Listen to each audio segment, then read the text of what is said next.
the state of Florida.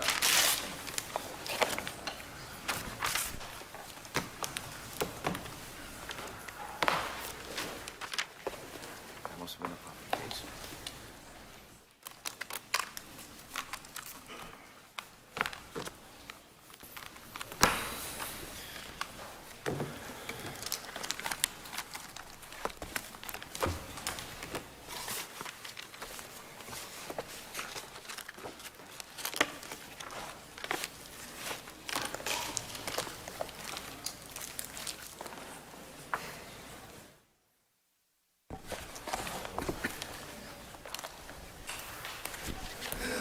May it please the court. Let's let the court get a little quieter here.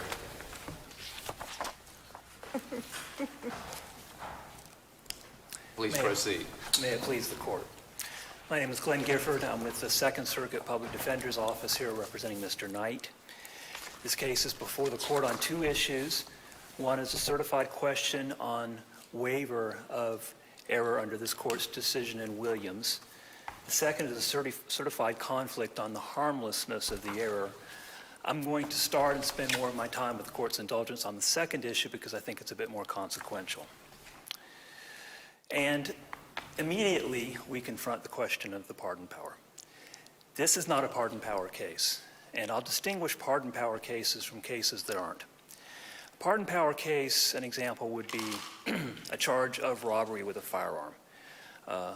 Under our laws, under our standard jury instructions, even if the only evidence is that the defendant possessed a firearm, the jury is still instructed on robbery with a weapon and strong-arm robbery, so that the jury can exercise its pardon power and find the defendant guilty of a lesser included offense.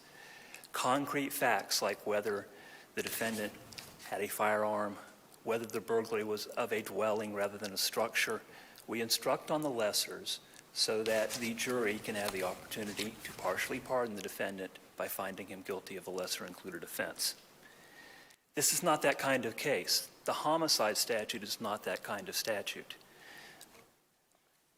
The jury has for it attempted first-degree murder, attempted second-degree murder, and attempted manslaughter. The difference between these three crimes I want to hear intent. this. I want to hear this, but I do want to interrupt to ask that you do recognize that your theory here is contrary to Montgomery and all of the other the reasoning of all the cases that say that this kind of error is fundamental error, right? No, Your Honor, I don't think it is. Okay, go ahead. In Montgomery, the court did say that the rationale for instructing was on the pardon power, but in subsequent cases, and this court has had plenty of them. Can you name one? Haygood, Griffin, Williams, the case that controls But don't those here. cases fly in the face of what the court had said time after time after time in earlier cases about the pardon power? The court has said that there was a rational basis for the jury, a correctly instructed jury, to find the defendant guilty of manslaughter or attempted manslaughter, and the error, including intent, sabotaged, undermined the jury's determination, the jury's choice between second-degree murder and manslaughter, or attempt in this case. The court has said that time and time again.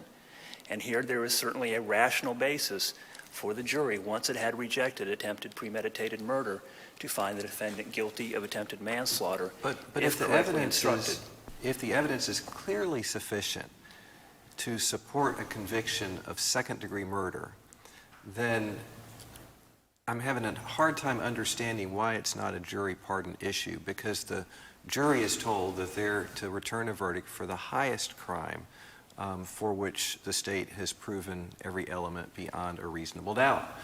And in almost every case that I've looked at, the real debate is this first-degree premeditated murder or is it second-degree murder?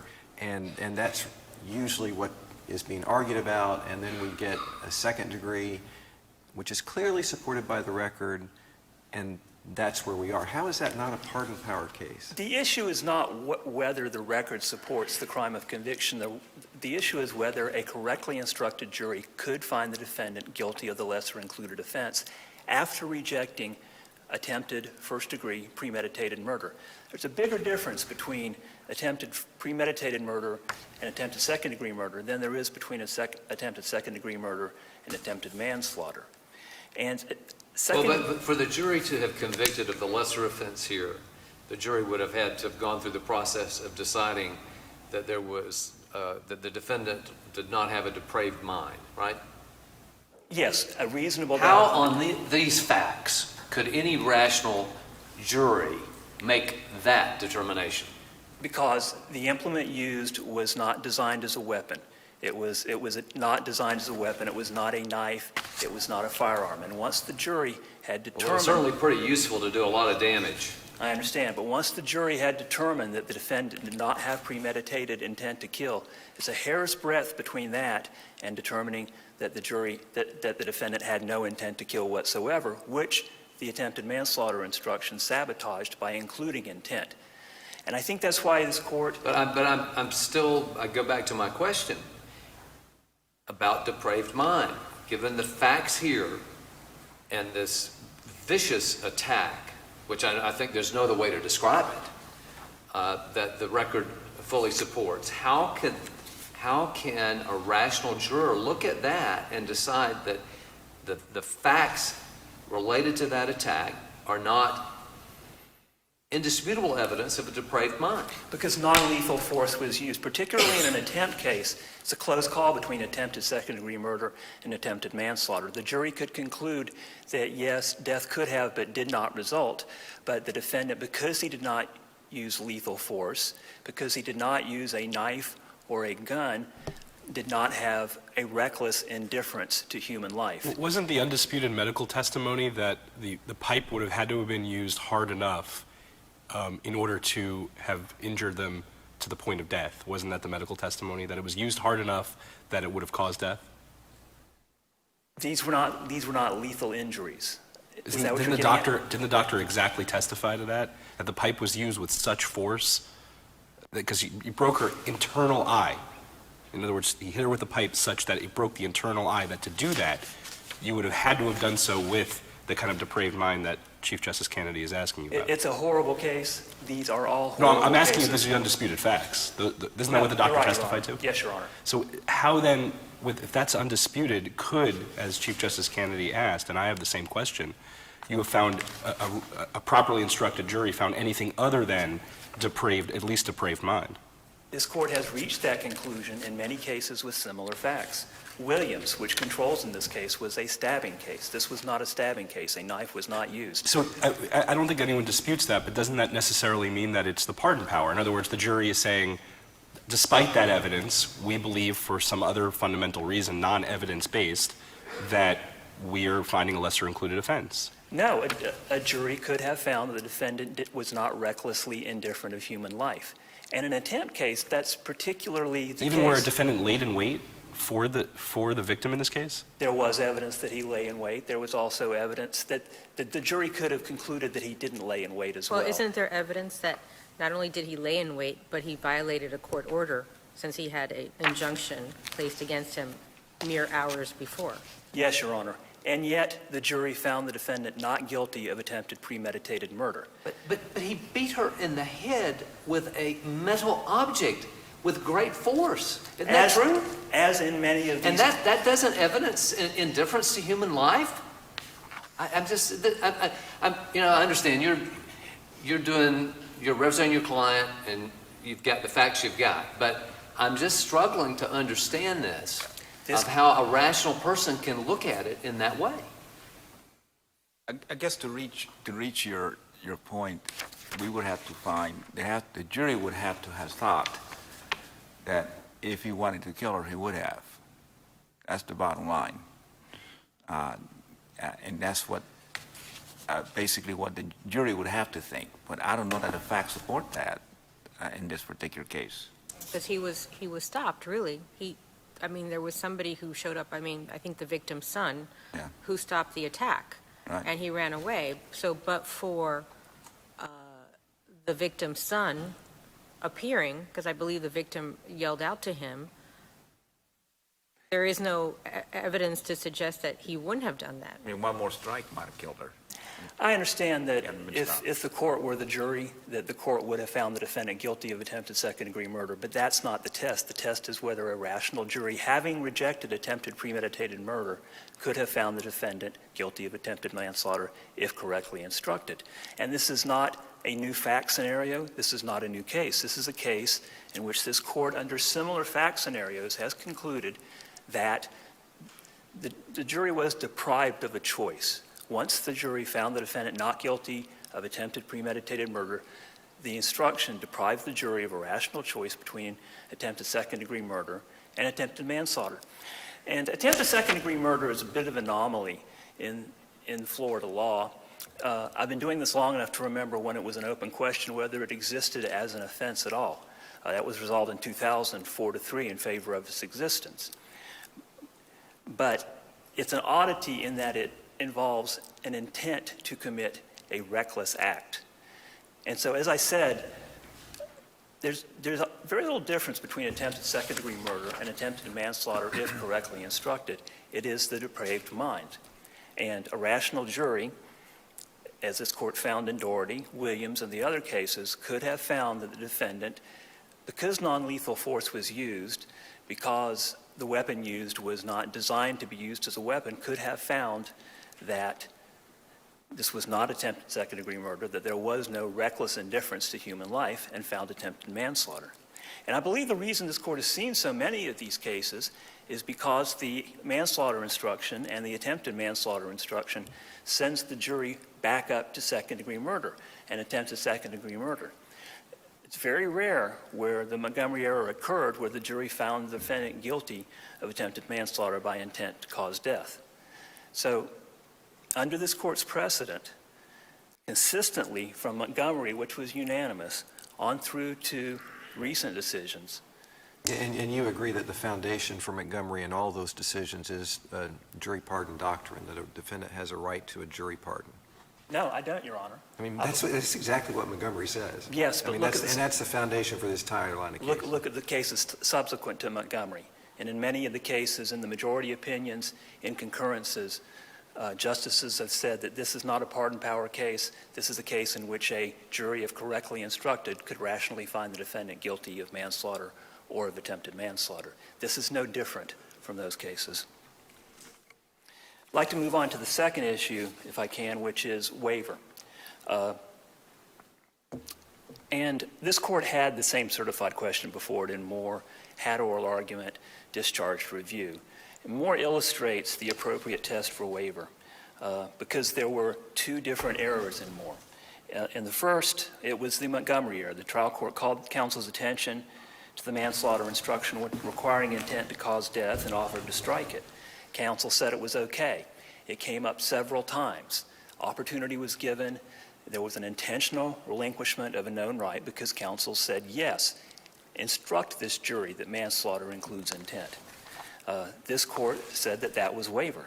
However, the jury was not instructed on justifiable and excusable homicide as part of the manslaughter instruction. There was no discussion of that, and therefore that was not waived. And the first DCA reversed on that basis, and this court discharged review, and Mr. Moore got a new trial. If the error is fundamental, as it always has been under Montgomery and Williams, waiver is required, and it just doesn't lie on these facts.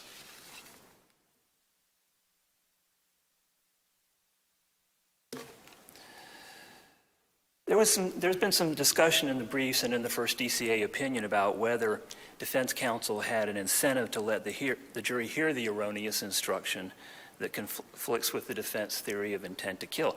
There's no reason why defense counsel would have allowed the jury to conclude that the defendant intended to cause the death and therefore found him guilty of attempted manslaughter. And the first DCA... So your position would be that the trial counsel was ineffective for failing to note the erroneous jury instruction and correct it? Yes, Your Honor. We didn't raise ineffectiveness because at the time the case law said that this was fundamental error. But yeah, this is going to be ineffective assistance of trial counsel, as it has been in other cases. We've even had ineffective Wouldn't you assistance. agree that under Sanders and that line of cases, the defendant would not be entitled to relief in an ineffective assistance counsel claim? No, because the prejudice would be the same as the prejudice that I'm asserting here, which is that a rational jury could have found him guilty I mean, no, of attempted I think- manslaughter I if think correctly Justice instructed. Cantero wrote in Sanders that the jury pardon doctrine cannot support a finding of prejudice. Isn't that correct? Yes, Your Honor. Yes, Your Honor. Okay. But here we are in direct appeal, and we're on discretionary review from direct appeal. And the reason you want to address this on direct appeal is because, number one, that resolves the error as soon as it's discovered, as soon as it's brought to light. And you wait until 3850 proceedings, you get a new trial, then witnesses' memories have failed. And if you wait to 3850, defendant does not have a right to appointed counsel. A lot of these defendants are borderline competent, illiterate, will not file a viable Rule 3850 motion. Well, but it's just to clarify this, if you were to lose on the first issue, I'm not saying you will, but if you were to lose on the first issue, that'd be the end of this. There'd be no 3850 on that issue. Yes, Your Honor, that's correct. I need to win on both issues. You're right, Your Honor. But consistent with this court's case law, both on the waiver and on the prejudice, this defendant is entitled to a new trial. And I'd ask the court to vacate the decision of the first DCA, answer the certified question in a way that demonstrates that waiver did not occur here, and that this was prejudicial and harmful because a rational jury, if correctly instructed, could have found the defendant guilty of attempted manslaughter. I'll save the remainder of my time for rebuttal.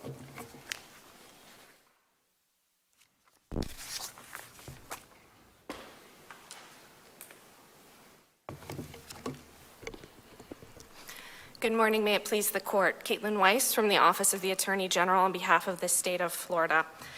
Your Honors, this is a case with three interlinked issues: the issue of waiver, the issue of fundamental error, and the pardon power. We've reached this point with the issues of waiver and fundamental error because of the expansion of the pardon power doctrine. And one of the issues in this case was the certified conflict with Carruthers on the meaning of Dean. It's the state's position that Dean abrogated the pardon doctrine, which resolves the other two issues in this case, specifically the issue of waiver and the issue of the application of fundamental error doctrine. So it's the state's position that in Dean, three justices, Justices Lewis, Kennedy, and Lawson, found that manslaughter was a Category 1 lesser included offense of second-degree felony murder, and affirmed, explicitly incorporating Justice Polston's conclusion that the pardon doctrine would be used to affirm the decision. With the abrogation of the pardon doctrine, you're left in this case with the fact that the error in the lesser is no longer fundamental, and that the verdict of guilt on the higher offense, which was strongly supported by the evidence, renders the error irrelevant because the jury found beyond a reasonable doubt those offenses in the higher. This resolves a key issue in the current case law with the waiver. The fact that the state of the law with waiver does not take into account the doctrine of invited error. As the law stands now, this is a case where a defense attorney was given a copy of the jury instructions on the first day of trial, where he reviewed them, came to court the next day and said that he had no objection, Judge. I did read through these last night, and I didn't really have a problem with any of the instructions. The instructions were then discussed 4 times over the course of the day, with the defense attorney consulting with his client and making substantial alterations to those instructions. So it's really the state's position that the issues in this case can be approached a number of ways. Putting aside the Dean issue for a moment, if there was a plea colloquy and the plea, one has a number of rights before they waive a plea. If the plea colloquy said no more than, Judge, I waive all my rights, and there was no discussion of what all those rights were, would that be a sufficient plea colloquy if it was later challenged that the defendant was not advised of certain specific rights? I don't think that that would be sufficient, Right. but I think that... Isn't that largely because it has to be a knowing, intelligent, and voluntary waiver of one's rights, and for that to be the case, one has to know what those rights are? Isn't that the basis of that, of why it's not sufficient? That is, and if you the way that definition has been applied to waiver.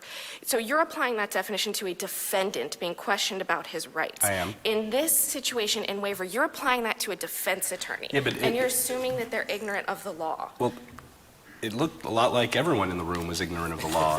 And by the way, I want to be clear, although I was not on the trial bench afterwards, many good trial judges who I know of made the same error, because the standard instructions that this court had specifically blessed, which is a whole separate problem, allowed this to happen. So I don't, there's no... That was a much different court. You got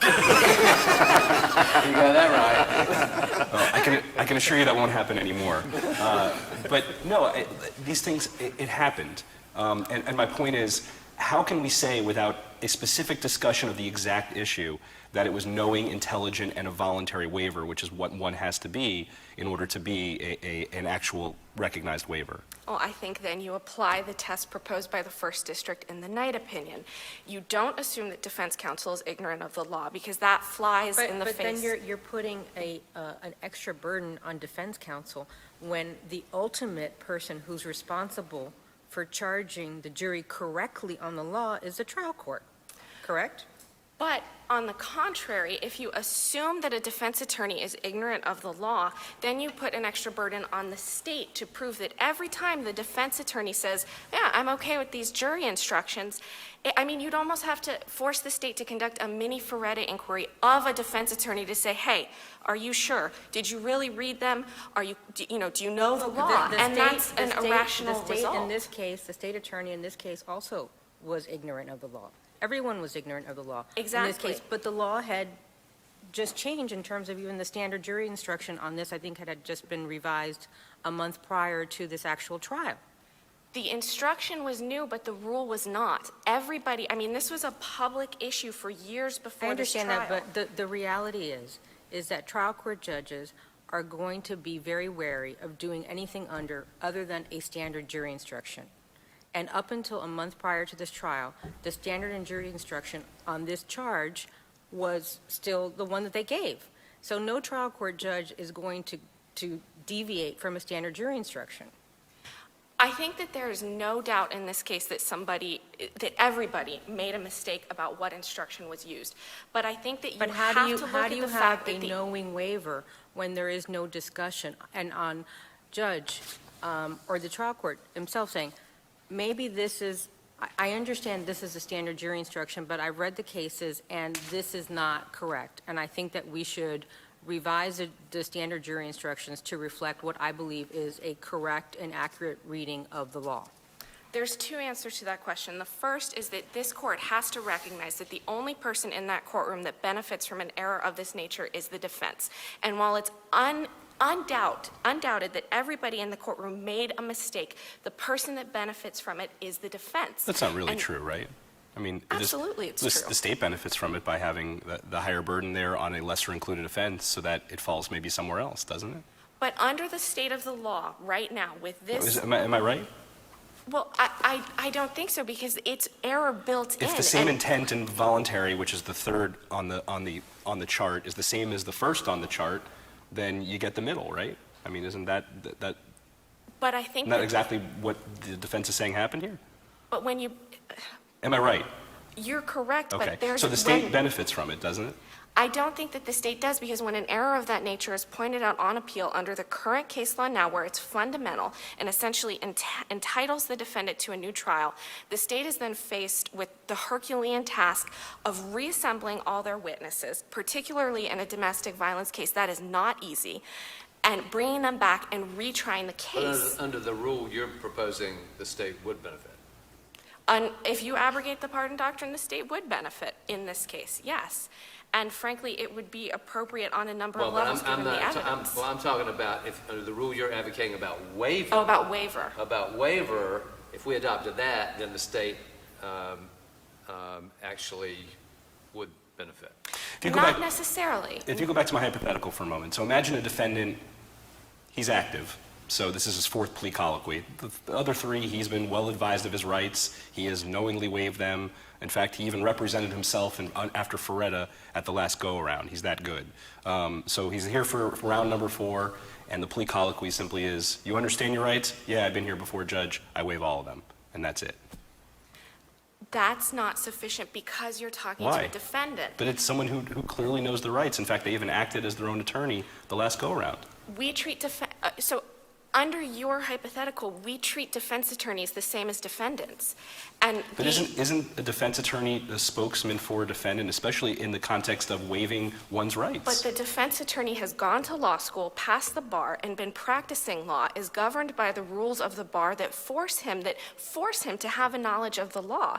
You want to apply the same rules to a defense attorney for a defendant, and I can think of so many ways that would ricochet through the trial process. Well, The system proposed by... I still have a problem because, again, you're putting a higher burden on defense counsel than you are on the state. And there is no reason. They're both officers of the court, correct? So they're both entrusted. If you have a case that is opposite or harmful to your position, it's your obligation to bring it to the court's attention.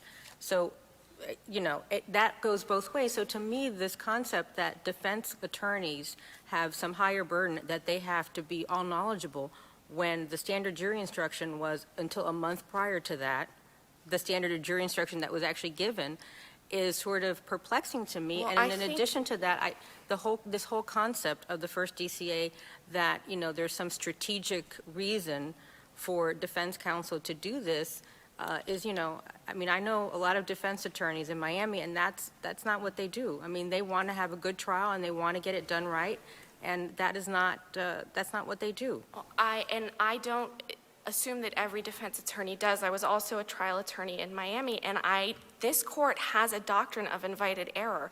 It has recognized How is this in the invited past- error? This is not invited error. How can it possibly be invited error? It's the same concept as invited. The concept of sandbagging essentially stems from the concept of invited error.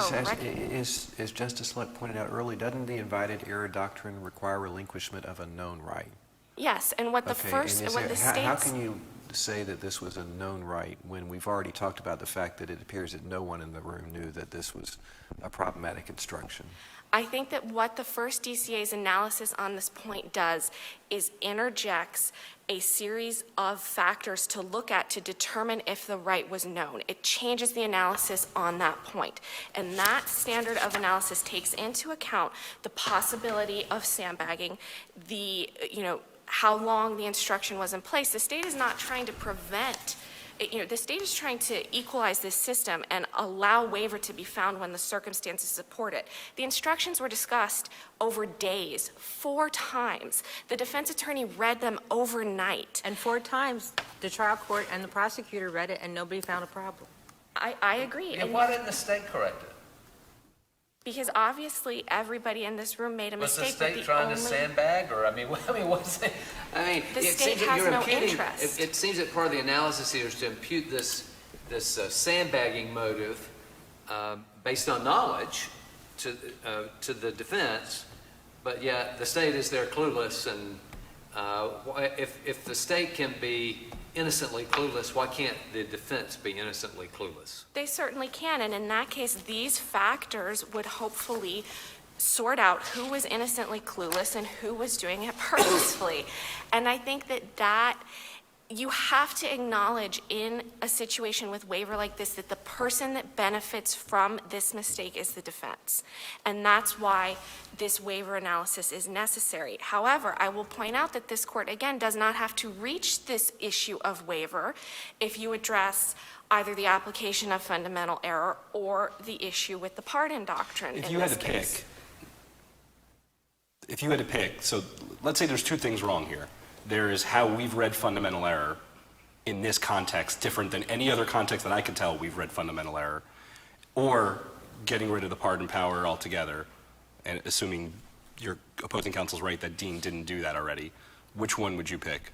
I think eradicating the pardon power takes care of fundamental error in this issue and waiver. So I think if you abrogate the pardon power, what you're left with is the fact that the jury's instructed, assuming as in this case there's an error in a lesser but a conviction on the higher, any issue with the lesser must be preserved, would go back to being subject to the contemporaneous objection rule, and could be challenged on direct appeal.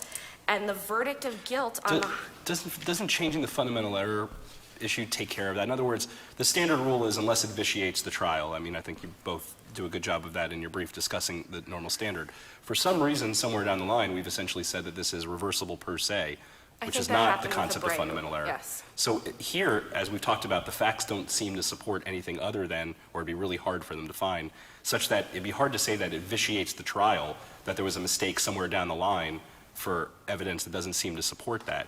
Wouldn't that be an easier way to take care of this problem and reserve for later the much harder discussion of whether to do away with a right that may be implicit within the right to a jury trial? I agree. I think there's several levels of solution to this case. I think that is kind of the middle level where I guess it's kind of abrogation light of the pardon power, where you say that an issue with a lesser still must be preserved, but a non-preserved error in a lesser is not this hybrid per se reversible fundamental, but the burden is on the defense to show that it genuinely vitiates the trial. So yes, I think that is Which is true of any other possible preserved solution. error throughout all of Yes. criminal jurisprudence, right? Yes, and I think the misapplication of fundamental, the kind of merging, I think, with per se really happened with Abreu, which was preserved, and we've kind of applied that preserved standard now to unpreserved errors. And I think that is a potential solution. However, I think that though, leaves in place the problems with the pardon doctrine, which is not based in anything but case law and has really ballooned and been expanded to provide protections. Let me ask you another question. You mentioned per se reversal rules, which are very different from fundamental error. Very, right? yes. So a per se reversal rule would apply if the court said it applied, so that if the defense counsel did object and say this requires intent and it should not require intent, and we have a right to be instructed on all necessarily included lesser offenses correctly. So say the defense counsel had waived the objection. Would you say the per se reversal rule should apply, or the normal harmless error test? So I think that depends on what you do with the pardon doctrine. Assume we get rid of the pardon doctrine. Okay, so assuming you get rid of the pardon doctrine, so I think that the basis for the per se reversible is Abreu, which is based on the pardon doctrine. So say your pardon doctrine's out. Under that circumstance, I think it would revert to a harmless error analysis. It's preserved. But isn't that the problem? If we do away with the harmless error analysis, then if we do away with the pardon doctrine and there's a proper objection, then any error would be harmless. No, as a it matter would of law, fall because to the the defendant- state then to prove. If you apply the harmless error properly, the harmless error burden would then fall to the state to prove that the error was harmless. So How would they certainly- do that if we say that you can't get a reversal based on the theory that you might have gotten a pardon to a lesser offense? I think it becomes infinitely harder. Impossible, I would say. I think that though, is why it would cure the issue of invited error. Defense counsel would have to object to really preserve the issue or make it appealable. But yes, it would make it harder, but that...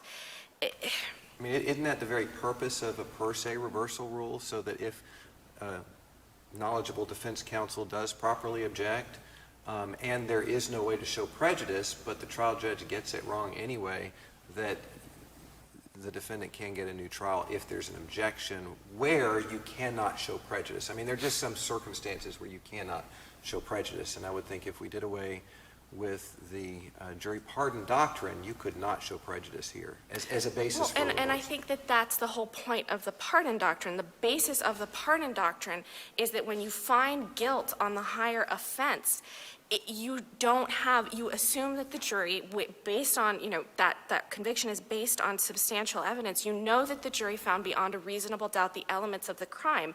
And giving the jury the power, to presume that the jury would have found something else, that's the fundamental principle of the pardon doctrine. And so when you eradicate the pardon doctrine, you eradicate that speculation. The counsel isn't part of the answer that it depends on the evidence, and if it's a case where the evidence is strong for one and very weak, if non-existent, as to the other, then it's very easy to overcome the harmless error standard, assuming there had been a preserved objection.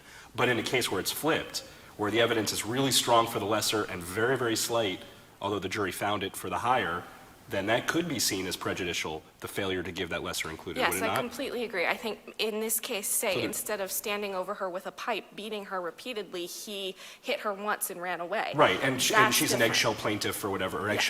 an eggshell victim for whatever reason. But the jury, for whatever reason, found depraved mind based on some of the circumstances of the case. Yes, I think that's an excellent point, and So there is a role for harmlessness if we were to adopt a harmless error standard. if you abrogated the pardon doctrine, Right. yes. If, again, properly applying harmless, the same way, we ask you properly apply fundamental, make the state prove the case, same in fundamental, make the defense prove that it vitiates. I think there It's is a role. fact-intensive. Yes. And I think that's the whole problem with this case and with these doctrines, is that we've moved into per se decisions without analyzing the facts. And, at its core, there are a number of ways that you can resolve this. But whether you're looking at waiver or at fundamental error or at the pardon doctrine, this, it's really moved away from considering, did the error vitiate the trial? Is this so serious, that he should receive a second trial? And in this case, under any theory, the answer is no. So if there are no further questions, the state asks that this court affirm the First District Court of Appeals. Thank you.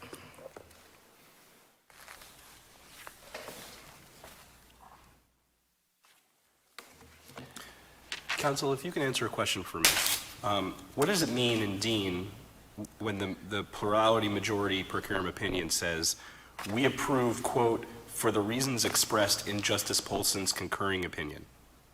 What does that mean? And, isn't there an and? There is, but I'm asking about that portion of it. What does that mean? That means that one of the two bases for the majority decision is the rationale. Well, and of means Justice both, Polson's. doesn't it? And means both. So didn't 3 judges agree to Justice Polson's and 3 agree to Justice Quince's? That may be the breakdown. I'm not Well, certain. Your Honor. 3 meaning the majority plus Justice Polson. That could be, Your Honor. So I count 1, 2, 3 plus 1 is 4, right? I count 3 for abrogation of the jury pardon doctrine, Well, and 1 whose rationale you can't really determine. I don't think it really matters at this point if the issue is before the court today as to what the court did in Dean, because there is no majority opinion in Dean. But if 4 justices agree to the rationale for affirming in the case, because it goes to the remedy in what happens there, I simply don't believe that 4 justices did agree to that. how else am I to read for the reasons expressed, we approve for the reasons expressed in Justice Polson's concurring opinion, which is joined by 3 judges in the plurality and then Justice Polston in his concurring opinion? Because Justice Lewis signed on, and he didn't sign on to the concurrence, and you have the additional and, which is the reasons in Justice But he said Quince's he would affirm for both reasons in Justice Quince's and Justice Polson's opinions, right? I understand. I don't discern from that a majority of this court for abrogation of the jury pardon doctrine. And abrogated or not, it doesn't matter in this case. It doesn't matter in this case because a rational jury could have found the defendant guilty of attempted manslaughter if correctly instructed. I understand that there has been a split of opinion on this court as to similar facts, but under similar facts, this court has said that the error was fundamental and reversible. And those decisions are entitled to the weight of precedent unless this court explains why that decision was either unsound in principle or unworkable in practice. I have good news for the court, which is I don't think you're going to see any more Montgomery cases at long last. I think this will be particularly good news for Justice Labarga. I think that all of these cases have worked their way through the system and that you're not going to see any more This is a thing of the past. If we get one, can we come looking for you? You can, Your Honor. I promise you, you can. If we get one, I will come and look for you.